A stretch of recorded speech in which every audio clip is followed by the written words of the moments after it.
The little girl mimics her mother baking seaweed on the gas stove. She then dipped the rice packet in soy sauce and stuffed it into her brother's mouth. Although the house is a mess, but the siblings laughed every day, until the day their father brought home a beautiful stepmother. At first, they were very happy because they finally had someone to take care of them. The stepmother not only took care of the house, she took care of them every day. But during a bath, the boy accidentally got foam on his stepmother. The stepmother's gaze instantly turned sharp. At the dinner table, the stepmother opened the lid and the family started to eat. But the boy's hands and feet were not nimble enough to spill the food. After a gentle admonition, the stepmother's eyes became resentful. Then she got up and tied her hair. The girl didn't see the coldness in her stepmother's eyes. She still had an innocent smile on her face. After a severe beating, life became difficult for the two siblings. The delicacies on the dining table have turned into cold, unappetizing packed lunches. But one day the boy dropped his food on the table. The girl got up and apologized, but the woman hung up the phone and tied her hair back. From that day on, the girl, who used to be lively and cheerful, became dull. When the girl came to the police station,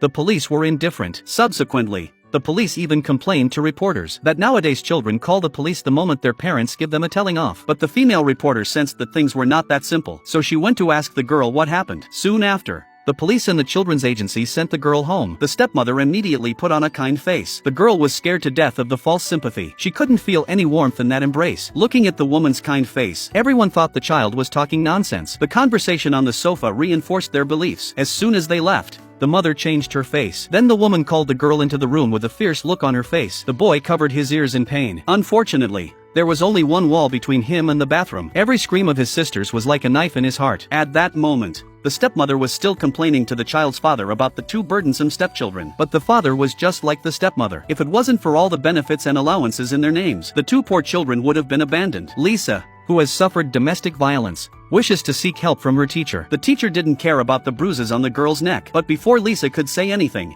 the teacher made an excuse and left. The two siblings, who had been looking for help all over the place, they thought of the social worker who came to help them that day. They went to the children's home and found Jack. Jack reluctantly came to play with them, but he made an unintentional soothing gesture. Lisa instinctively shied away. Then Jack took them out for burgers. The younger brother, Mark, looked surprised. Looks like it's his first time eating a burger. Lisa showed him how to eat a burger, but the falling crumbs caused Mark to have a stress reaction, because at home, he'd get beaten up by his stepmother if he ate like that. When Jack dropped them off, Mark loved the King Kong doll in Jack's car. Lisa saw this and put the doll back as soon as she snatched it from Mark's hands. Ever since they met Jack, it was as if the siblings had seen a light in the darkness. They would come to see Jack from time to time, but this time, they wanted Jack to help them find someone. All of the family photos had their mom's head torn off. They wanted Jack to help them find the other aunts in this photo. They should have the complete picture in their hands, so they could see their mom. Finding someone on the street is like looking for a needle in a haystack. Jack simply took them to the zoo, had enough fun and maybe didn't think about finding anyone. Maybe it was their first time at the zoo. These two little guys were so excited. Jack couldn't keep up with them. He'd always turn around and lose them. This piqued Jack's desire to resign,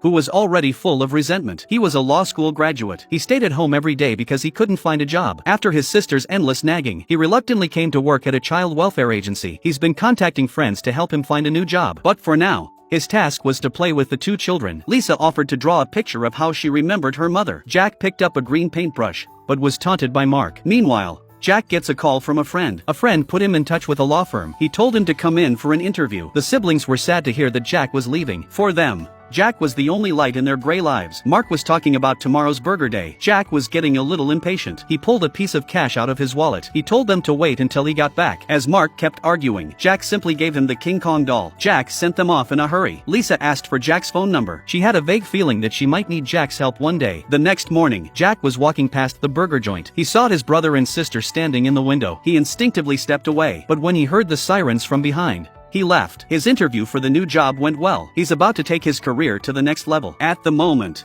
he was more interested in the opportunity that had come his way. The card Lisa asked Jack for was found by his stepmother. The stepmother thought Lisa had contacted the social worker to report her, so she didn't listen to her explanation and started to beat and kick Lisa. Poor Lisa collapsed in a pool of blood. After a long period of torture, Lisa fell straight to the ground in class. Blood was coming out of her ears. Jack, who was busy with his new job, got the news that Lisa was in the hospital, but it was not until the evening that Jack arrived. For Lisa, Jack was the only person in the world she could trust. She wanted Jack to take him and her brother away from this hell, but Jack said he'd found a new job and wouldn't come back. Instead, he went back to the children's home, hoping to get help from the director, but the president told him to stay out of it, because an organization like theirs had no rights. So Jack went to Lisa's stepmother to find out what was going on, but she warned him in no uncertain terms, whether it's the police, the hospital or the school. All the legal procedures have been completed. So she turned Jack away. Jack searched for Lisa's father again, but this father is equally abhorrent. When Jack left again at night, he passed the burger joint. He thought of the kids again. The boss gave Jack a Mercedes for his work. His career got better and busier. Lisa borrowed her classmate Carl's mobile phone to call Jack. When he saw it was an unknown number, he just hung up. Lisa was devastated. Maybe the last light in her heart had gone out. At night, Mark asked Lisa about Uncle Jack. Lisa was a little disappointed that he wouldn't be coming back. Mark took out the cash that Jack had given them and cheerfully said he'd be back because they had a date for a hamburger. But the noise they made attracted their stepmother. The stepmother saw the money in Mark's hand and thought they'd stolen it from him. Then she told Lisa to teach Mark a lesson. Lisa went to her brother with fear and trepidation and gave her brother a little smack. But Lisa couldn't do it. Her stepmother ripped her away and slammed her fists into her brother's tiny body. But the neighbors seemed to be used to it. But here's the difference. This time the brother was beaten to death by his stepmother. Jack rushed home with the news. When he learnt that Mark had been beaten to death by his stepmother, he was filled with guilt and remorse. According to Lisa's teacher, Lisa had beaten Mark to get the cash, but Jack knew that was the stepmother's version of events. The stepmother coerced Lisa into confessing to her brother's murder. When Lisa was taken away by the police, the stepmother gave Lisa a threatening look. Jack came after her, calling out Lisa's name, but Lisa buried her head in her hands and didn't look at him again. The news of the sister beating her brother to death swept the city. The stepmother took Lisa to the mall to buy new clothes, deliberately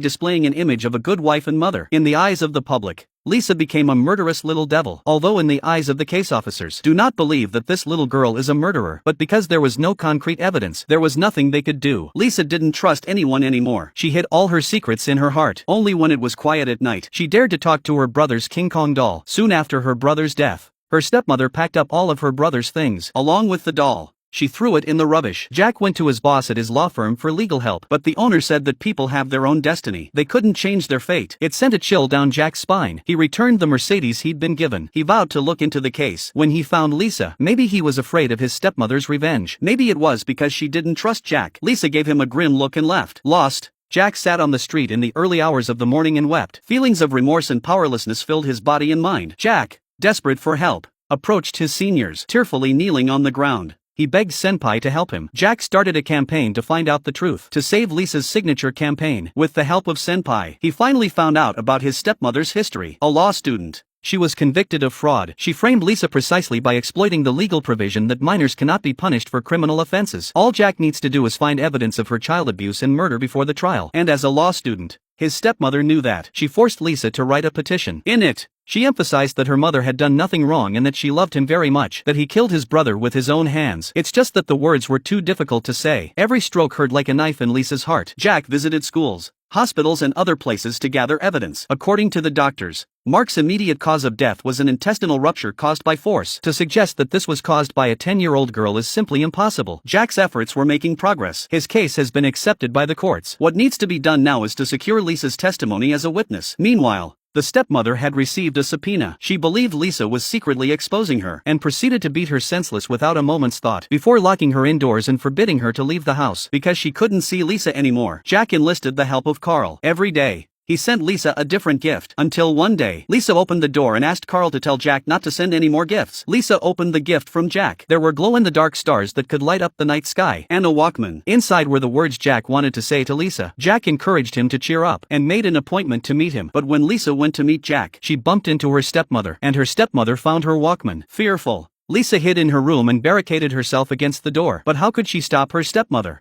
Once again, her stepmother brutally punched and kicked Lisa. Lisa's screams were heard by Carl, who happened to be delivering a gift. Carl immediately called Jack. Lisa, paralyzed by the beatings, clung to his stepmother's legs and begged her to let him go. But after listening to the recording, her stepmother turned on Lisa. She threw a chair at Lisa and was about to hit her. Luckily, Jack was able to break the lock on the door. Jack was shocked by his stepmother's behavior.